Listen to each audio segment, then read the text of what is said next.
Sir, single use plastic जो है आज वो एक बड़ी चुनौती बन गया है, तो इसके लिए क्या किया जा रहा है? सिंगल यूज प्लास्टिक जी।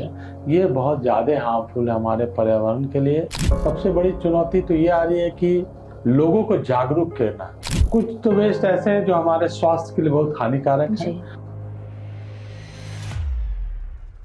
क्या आपने कभी सोचा है कि रोज हमारे घर से निकलने वाला कचरा आखिर जाता कहाँ है, और नालियों में बहने वाला गंदा पानी आखिर हमारे आसपास ही क्यों जमा हो जाता है?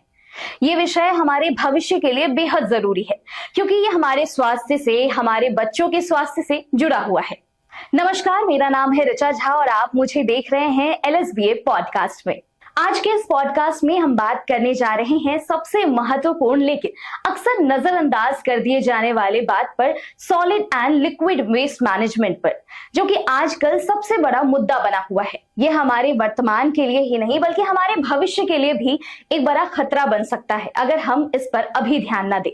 और इस बातचीत के लिए हमारे साथ आज जुड़े हैं रत्नीश सर। सर, आपका बहुत बहुत स्वागत है हमारे इस पॉडकास्ट में। बहुत बहुत धन्यवाद ऋचा जी।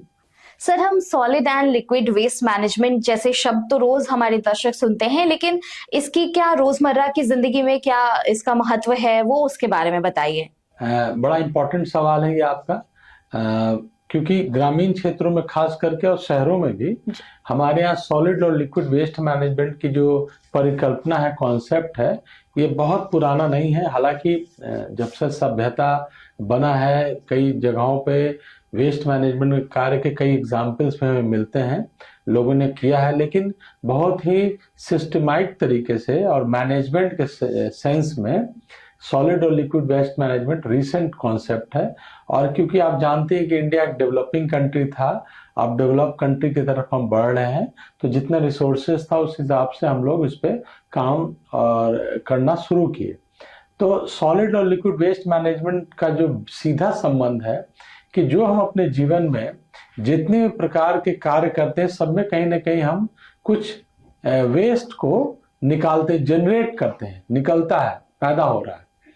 और कुछ तो वेस्ट ऐसे हैं जो हमारे स्वास्थ्य के लिए बहुत हानिकारक है, और कुछ वेस्ट ऐसे हैं जिसे हमें टाइमली डिस्पोज नहीं करते हैं, तो वो भविष्य में पर्यावरण को हानि पहुंचाते हैं और अंततः वो हमें ही हानि पहुंचाते हैं। और इसी तरह लिक्विड वेस्ट है, आप जैसा जानते हैं कि घरों से निकलने वाला जो धूसर जल है जिसको हम ग्रे वाटर कहते हैं, और शौचालय से निकलने वाले जल को हम ब्लैक वाटर कहते हैं, काला पानी। तो दोनों ही प्रकार के पानियों को अलग अलग तरीके से उपचार किया जाता है। और वो प्रॉब्लम उसमें यह है कि हमारा जो पानी है वो प्राकृतिक रूप से नालों के माध्यम से या नदियों के माध्यम से हमारे जो पीने के पानी को भी दूषित कर सकता है, ये खतरा होता है जी। तो इससे अगर हम मैनेज नहीं करेंगे अच्छे से और ट्रीट नहीं करेंगे, तो हमारे आने वाले भविष्य में या जो पानी के स्रोत हैं उसको ही वो दूषित करेंगे।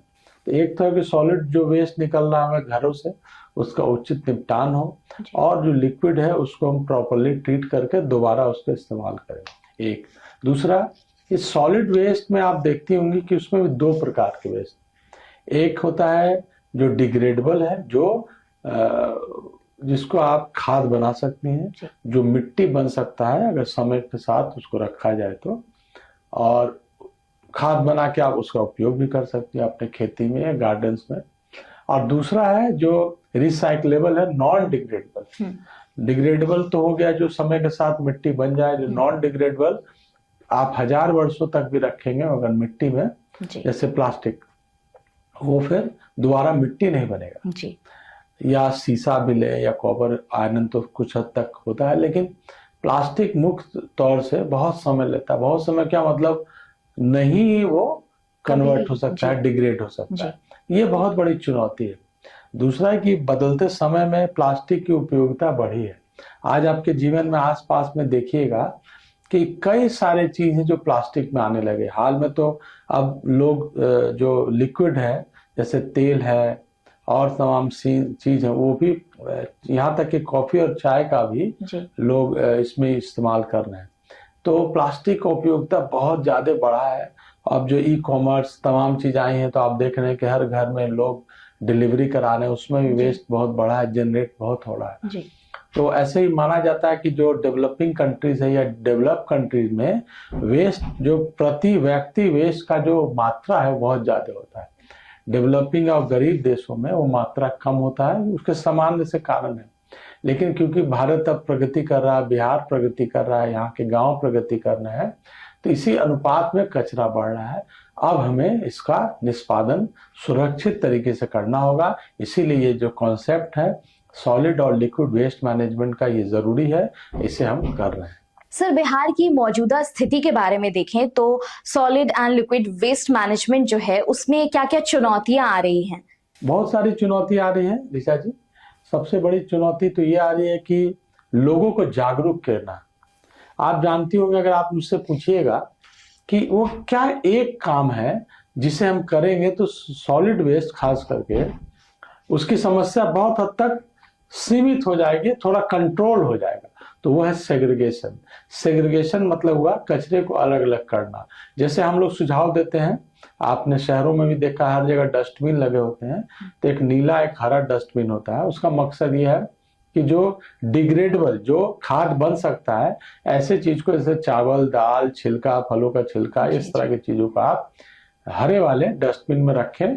और जो रिसाइकलेबल हो सकता है, प्लास्टिक, शीशा, कॉपर, तांबा, इसको आप ब्लू वाले में रखें। ये बहुत सिंपल है। अगर ये हम कर पाते हैं तो पूरी प्रोसेस को हम आसान बना देते हैं। आपके घर से निकला हुआ जो खाना, बचा हुआ खाना, फलों का छिलका, तमाम चीज एक बार में गाड़ी में जाएगा, रिक्शे में जाएगा, जो व्यक्ति उसको ले जा रहा है और ले जाके खाद बनाने के प्रोसेस में डाल देगा। आपका काम आसान हो गया, खाद बन गया। इधर आपका रिसाइकलेबल सीधे चला गया, रिसाइकिल हो गया। तो उसका एक और फायदा है कि जो प्लास्टिक्स और रिसाइकलेबल्स है उसका पैसा अधिक मिलेगा अगर आप उसको साफ सुथरा देंगे तो। जैसे दूध का पैकेट है, दूध का पैकेट अगर आप साफ सुथरा देते हैं तो उसका रेट बढ़ जाता है रिसाइकलिंग में। अगर आप गंदे मिला के देते हैं, मिट्टी में डाला हुआ, सना हुआ, तो उसको धोना पड़ता है, साफ करना पड़ता है, फिर वो बेचते हैं, तो उसका कॉस्ट बढ़ जाता है। तो इसी तरह सेग्रीगेशन बहुत इंपॉर्टेंट है, अवेयरनेस बहुत जरूरी है और लोगों की भागीदारी। क्योंकि भैया कचरा तो आपके घर से आ रहा है जी। कोई इसको आम लोग तो निकाल रहे हैं, तो जितना ज्यादा घरों पे हम इसको ठीक कर लेंगे उतना साफ सुथरा हमारा इन्वायरमेंट होगा और हमारा देश, हमारा ग्रामीण क्षेत्र सुंदर स्वच्छ होगा। ये इसका। सर, अगर हम ग्रामीण बिहार की बात करें तो solid and liquid waste management के प्रबंधन को लागू करने में सबसे बड़ी परेशानी क्या आ रही है? एक तो बड़ा समस्या है समय की, रिसोर्सेस का। आपको बहुत ज्यादा धन की आवश्यकता पड़ती है, तो धन को मुहैया कराने में सरकार बहुत ही आगे आई है, बिहार सरकार और भारत सरकार दोनों। और इसके अलावा 15 जो फाइनेंस कमीशन का भी धन है, पंचायती राज से भी, अभिसरण से भी इसमें सहयोग है। तो विभिन्न विभागों का भी इसमें हमें सहयोग मिलता है कि पैसा मिलता है। एक दूसरा कि जनता की भागीदारी बहुत ज्यादा इसमें एक रिसोर्स है। जी।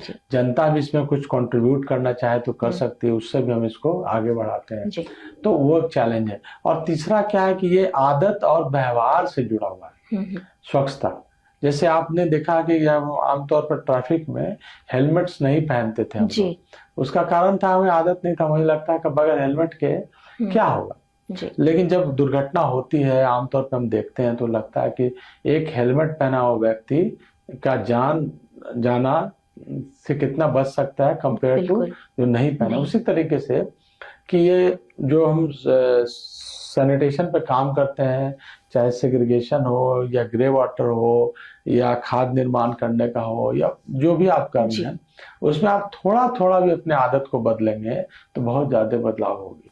एक बच्चा का भी शौचालय अगर आप बाहर फेंक दिए या किसी ने शौचालय बाहर खेत मैदान में किया, तो आप जान लीजिए कि बारिश के समय में उसका कंटेमिनेशन का चांसेस कितना बढ़ जाता है, मक्खियों से, बाकी जो जीव जंतु से या पानी में मिल करके। तो जो व्यक्ति ये करता है उसके लिए लगता है सामान्य है और बहुत पहले समय से वो करता आया है और मेरे पूर्वज भी करते थे, इसमें क्या प्रॉब्लम है। लेकिन आज के समय में जब हम जान गए हैं कि किस बीमारी का क्या कारण है, क्या संबंध है, तो हमें तो ये आंख खोलने के लिए काफी है, लेकिन तब भी कुछ लोग हैं कि अपने को नहीं समझ पाते हैं और एक दो व्यक्ति की वजह से पूरा का पूरा गांव या एक क्षेत्र प्रभावित होता बीमार है। होता है। तो ये सबसे जो आप पूछ रहे हैं प्रश्न की बड़ी चैलेंज जी। क्या है, तो एक तो रिसोर्सेज है जिसमें सरकार आगे आके मदद करी, बहुत पैसा लगता है इसमें। जी, और दूसरा लोगों का सहयोग और थोड़ा सा उसमें अगर मदद मिले, बिहेवियर जागरूकता, चेंज अगर वो बिल्कुल करें तो। बिल्कुल बिहेवियर चेंज वेरी इंपॉर्टेंट। जी सर, सिंगल यूज प्लास्टिक जो है आज वो एक बड़ी चुनौती बन गया है, तो इसके लिए क्या किया जा रहा है? देखिए, एक तो कि 2022-23 में ही भारत सरकार ने सिंगल यूज प्लास्टिक के 19 तरह के जो प्रोडक्ट्स हैं, जैसे स्ट्रॉ है, जी, बॉटल्स में लगते हैं, या जो सिंगल यूज पॉलिथीन्स हैं, जी, या आपने देखा होगा जो आइसक्रीम के पहले प्लास्टिक जी। के स्पून्स आते थे, कटलरीज आते थे, प्लेट्स आते थे, ये सबको बैन कर दिया है। जी, और ये बहुत सख्ती से लागू भी किया है, लेकिन बीच बीच में कई जगह लोगों ने, उसमें भी क्या है कि लोग से ज्यादा हम लोग भी आजकल अपने साथ कैरी बैग्स नहीं रखते हैं, जी, जूट बैग्स नहीं रखते हैं, झोला नहीं रखते हैं, और हम भी डिपेंडेंट हो गए इस सिंगल यूज प्लास्टिक का।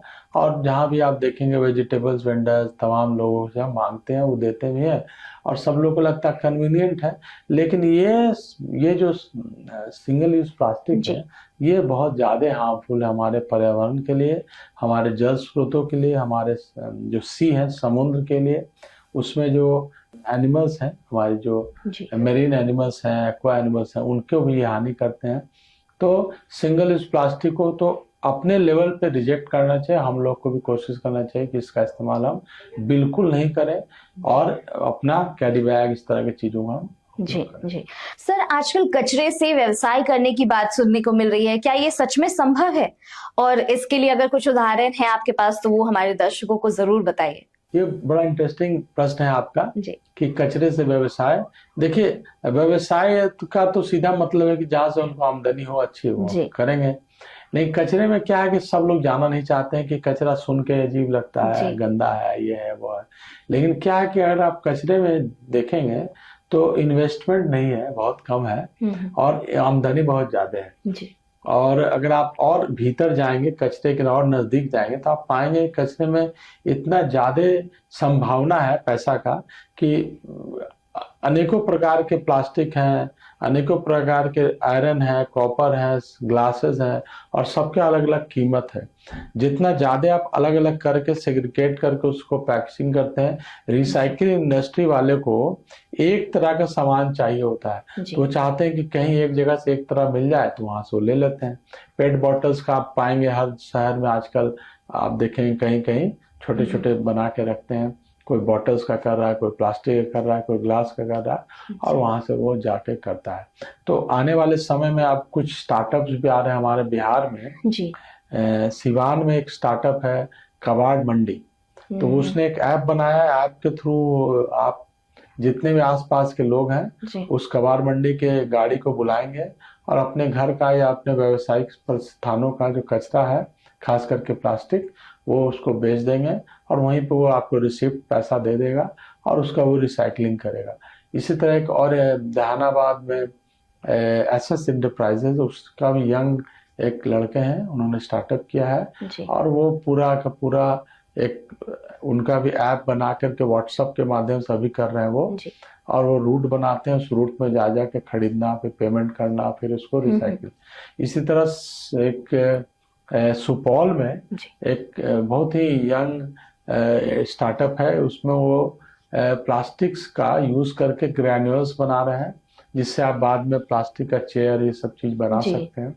उसको वहाँ पे जिला से भी और प्रधानमंत्री रोजगार जो स्कीम है उससे हाँ, भी सहयोग मिला है, जी, और हम लोग भी कोशिश कर रहे हैं कि उसको साथ मिल करके कुछ अच्छा करें। तो ये 2-3 एग्जांपल्स हैं जो कचरे से व्यवसाय करने का है। जी, और भी बहुत सारे, मतलब जी, बिहार से बाहर आप जाएंगे तो कई नए नए यंग एंटरप्रेन्योर्स आ रहे हैं, और वो चाहते हैं कि इसमें खूब काम करें। इसमें दो फायदा है, एक तो पैसा भी है, जी, और पर्यावरण को आप कंट्रीब्यूट भी करते हैं, जी, और आगे चल के कार्बन क्रेडिट्स इस तरह की चीजों को भी कुछ फायदा उठा सकते हैं। तो ये बहुत ही अच्छा है, इनोवेटिव काम है आगे जी। करने के लिए। सर, आगे सॉलिड लिक्विड वेस्ट मैनेजमेंट के ऊपर क्या आगे की कार्य योजना है, उस पे कुछ बताइए। अभी तो क्या है कि हम लोग ने हर ग्राम पंचायत में इसको शुरू किया है, और आप जैसा जानते हैं कि इस कार्य को करने में कई ई रिक्शा, पी रिक्शा जो होता है, जी जी ठेला, ये सब यूज होते हैं, लोग लगते हैं, काफी खर्च होता है। तो एक तो है कि इसको सस्टेनेबल बनाना, जी दूसरा आप जानते हैं कि चीजें खराब होती हैं, थोड़ा फंक्शनिंग का इशू है, ऑपरेशन एंड मैनेजमेंट का चैलेंजेस आता है। तो अभी हम लोग उन विषय पे काम कर रहे हैं कि इसको कैसे और सुंदर किया जाए, बेहतर किया जाए, जी। ताकि ये कार्य सुचारू रूप से चले। सस्टेनेबल ये हो Sustain- जी, लंबे समय के लिए। जी, सस्टेनेबल। तो पूरे प्रोग्राम को ही जी सस्टेनेबल और फंक्शनल बनाने पे हम काम कर रहे हैं। जी। सर, इस बातचीत से एक बात तो बिल्कुल साफ हो गई कि ये जो कार्य है सॉलिड लिक्विड वेस्ट मैनेजमेंट का, ये किसी विभाग या संस्था की जिम्मेदारी नहीं है, ये हम सबकी जिम्मेदारी है। तो इस पर हम सब ध्यान दें और हम कोशिश करें कि हम अपने व्यवहार में परिवर्तन लाएं, अपने लिए, अपने भविष्य के लिए, अपने और अपने बच्चों के भविष्य के लिए एक सुरक्षित भविष्य चुनें। तो फिर हम मिलेंगे एक नए विषय के साथ, तब तक स्वच्छ रहिए, स्वस्थ रहिए।